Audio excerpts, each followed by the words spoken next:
नमस्कार, वंदे मातरम, भारत माता की जय। आज का विषय यानी कि हमारे देश में हम सुनते हैं कि किसान और जवान जो भारतवर्ष के दो स्तंभ और दोनों को ही गिराने का काम सरकार कर रही है। और कोई भी सरकार आती है दोनों को ही गिराने का काम करती है हमेशा। एक तरफ तो किसान परेशान होता है अपने खेतों में अपनी फसल को लेकर, दूसरी तरफ जो भारतीय सेना हो चाहे पुलिस फोर्स के जवान हो, आप सभी को देख लीजिए, कहीं ना कहीं पॉलिटिकल इन्वॉल्वमेंट होके जवानों को भी कहीं ना कहीं राजनीति हो रही है और जवानों के ऊपर भी उनको भी परेशान किया जाता है। अब हम जब बात करते हैं किसानों की, तो किसान आज परेशान है। हर सरकार आती है, आज चाहे कोई सरकार हो, हर व्यक्ति ये कहता है 70 साल, 72 साल, 75 साल या जितना भी है।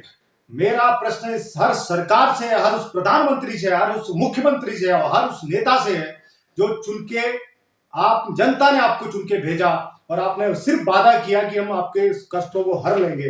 पर आज तक क्या किसी किसान की समस्या का समाधान हुआ?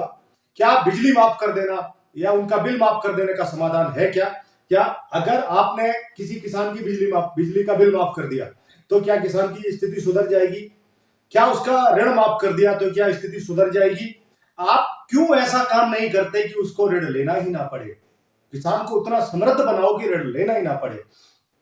आज हम महंगाई की बात करते हैं और किसानों की फसल की बात करते हैं, तो आज आप देखिए कि जब भारत आजाद हुआ उस समय किसान और एक जो गवर्नमेंट एम्प्लॉइज था, उन दोनों की जो, आप गवर्नमेंट एम्प्लॉय की तनख्वाह कितनी थी और फसल का मूल्य क्या था, आज आप परसेंटेज निकाल के देख लीजिए।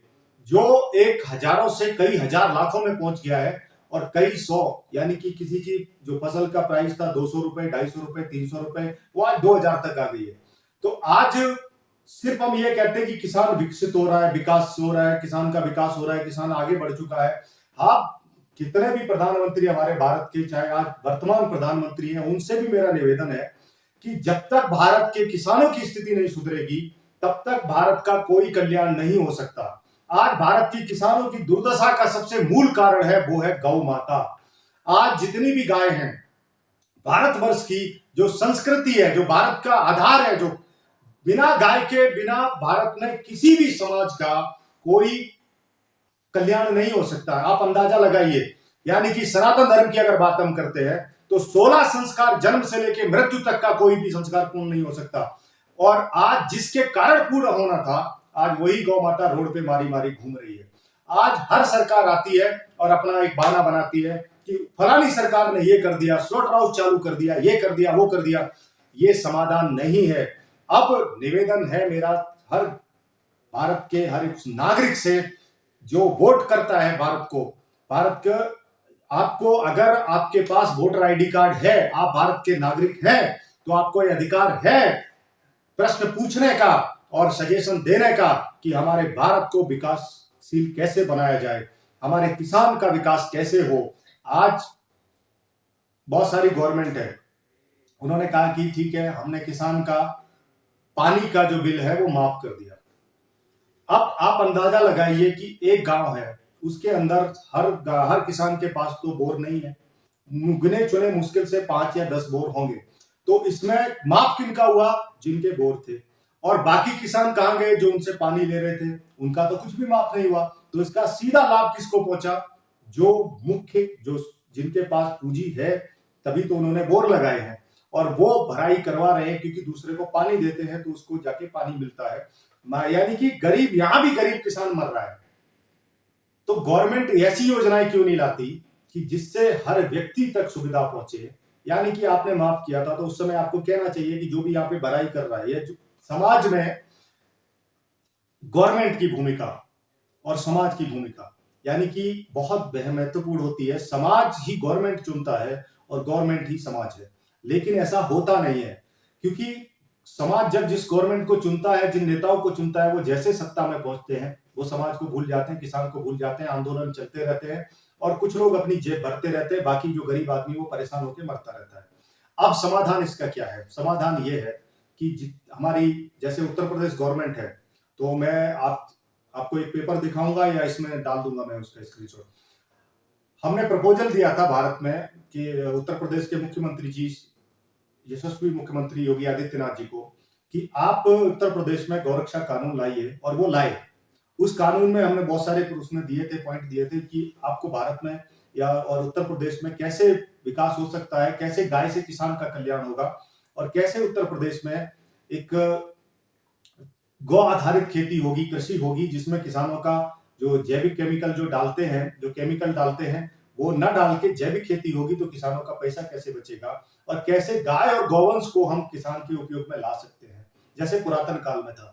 तो अब उस पे ध्यान दिया गया, लेकिन उसमें भी बहुत सारी ऐसी चीजें हैं जो नहीं हो पा रही हैं। तो अब आप ये बताइए कि जब तक किसान और गाय का रिश्ता नहीं जुड़ेगा, क्योंकि जवान की हम बात करते हैं, तो जवान कौन है? आज भारत के जितने भी जवान हैं, आप उनका एक रिकॉर्ड निकाल के देख लीजिए, तो आपको 80 to 90% जो जवान हैं, वो भारत के किसानों के ही बेटे हैं, गांव से ताल्लुक रखने वाले लोग हैं।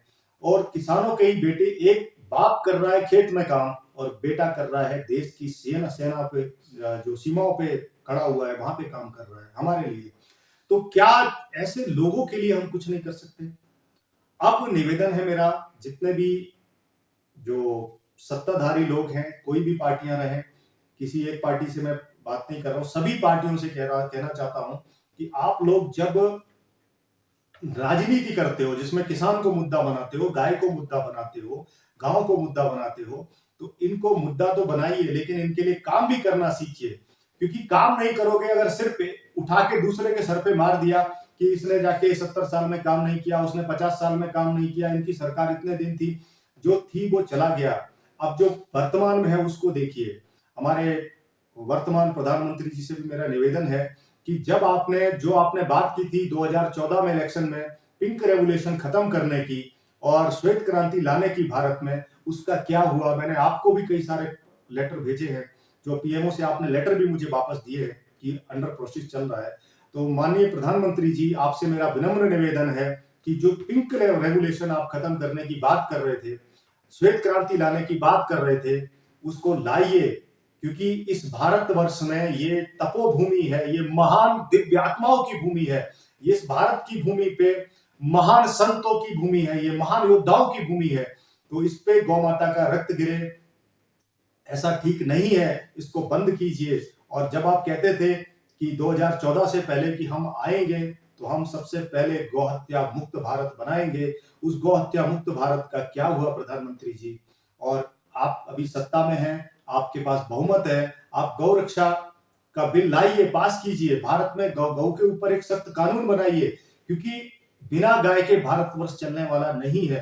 तो आपसे मेरा विनम्र निवेदन है कि अपने पुराने बातों को, अपने पुराने वादों को याद कीजिए और उन पे काम कीजिए। आपसे बस इतना ही निवेदन है, ताकि ये जनता और ये भारतवर्ष की, भारत की संस्कृति बचाई जा सके। क्योंकि गाय का मूल आधार क्या है, हमारा जो देश की पहचान क्या है? गौ, कृषि प्रधान देश। कृषि कैसे होती थी? गौ माता गौवंश से चल रही थी। पुरातन काल में हमारे भारत का जो आधार रहा है, वो भगवती गौ माता ही रही है। क्योंकि आप देखिएगा, पहले नंदराज जी थे, भगवान कृष्ण के जो पिताजी हुए, जहाँ पे वो भगवान कृष्ण गए थे, तो उन्होंने भी क्या, गाय चराते थे। तो गाय सबसे ज्यादा वो ग्वाले थे, और सबसे ज्यादा उस समय क्या होता था, जिनके पास सबसे ज्यादा गाय और गौवंश, वो उस समय का सबसे अमीर आदमी था। तो अब अमीरी गरीबी अलग विषय है। अब सबसे महत्वपूर्ण मुद्दा है कि जो वादे अगर गवर्नमेंट में जो भी आने के लिए करता है, उनको निभाना सीखिए। तो अब आप तो भारतवर्ष का नाम आपने पूरे विश्व में रोशन किया है, हमारे आदरणीय प्रधानमंत्री जी, आपने भारतवर्ष का नाम पूरे विश्व में रोशन किया है, आपने भारत को नई ऊंचाई दी है। तो फिर ऐसा ये जो काम है, जो आपने वादा किया था, उसको पूर्ण कीजिए।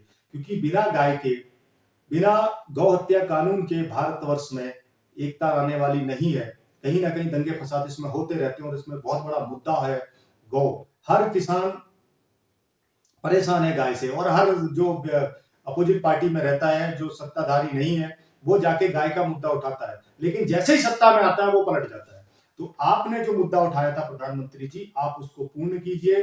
भारतवर्ष को पिंक रेवोल्यूशन की जो बात कर रहे थे, उसको समाप्त करके श्वेत क्रांति लाइए, भारतवर्ष में गौ हत्या मुक्त भारत बनाइए, ताकि भारत की जो परंपराएं हैं, जो हमारे ऋषि मुनियों की परंपराएं हैं, भारत की जो बहुत ही महान संस्कृति है, उसको बचाया जा सके। आज के लिए इतना ही। आप सभी को, जो भी जननी जन्मभूमि भारत परिवार को सपोर्ट करते हैं या साथ दे रहे हैं और जो आगे बढ़ाने के लिए कार्य कर रहे हैं, उन सभी को मेरा कोटि कोटि वंदन है, अभिनंदन है। आप सभी का बहुत बहुत धन्यवाद। जय हिंद, वंदे मातरम, भारत माता की जय।